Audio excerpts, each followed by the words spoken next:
Welcome to Keep the Faith Ministry News. President Donald Trump recently gathered CEOs for a summit about renewing the United States spiritually and financially. At the top of the agenda was a closer look at American values, such as faith and freedom. There is cause for alarm, however. Centuries after Americans declared independence from the British monarchy, our freedom and liberty are under threat. Not only from foreign governments like China, but potentially our own.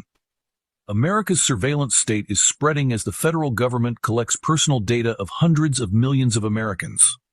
In the age of artificial intelligence, with data collection accelerating at an unprecedented rate, our privacy has never been more vulnerable. Who is the culprit? The data collectors range from the National Security Agency to Silicon Valley's cadre of data-hungry technology companies. Add to that list a new organization, Palantir. While it is not a household name like Google or Netflix, it is soon to be a common domestic concern. The technology company's surveillance operation has exploded in recent months, raising the possibility of creating a full-fledged surveillance state. Since January, Palantir has received more than $113 million in federal funds, according to the New York Times, not including a $795 million Defense Department contract awarded in May. Former Palantir employees have warned about the potential for the company's AI tools to surveil American citizens with a disregard for personal privacy. It is not so far-fetched. Palantir's AI software is used by the Israeli Defense Forces to strike targets in Gaza. It is used to assist the U.S. Defense Department in analyzing drone footage. And it has been used by the Los Angeles Police Department to forecast crime patterns. This is called predictive policing. If Minority Report was not a horror movie before, it is now.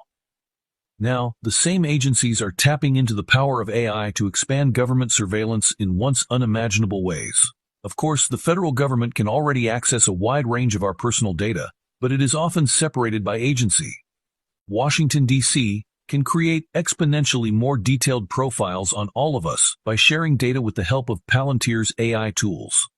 Even when surveilling non-citizens, the government's data collection inevitably tracks individual Americans based on their own interactions with these non-citizens.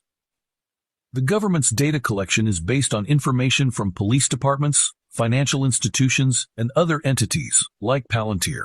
Big government and big tech partnership raises concerns. Even if the alliance between the government and Palantir works as intended, it is a potential threat to our civil liberties. Political dissidents could become targets.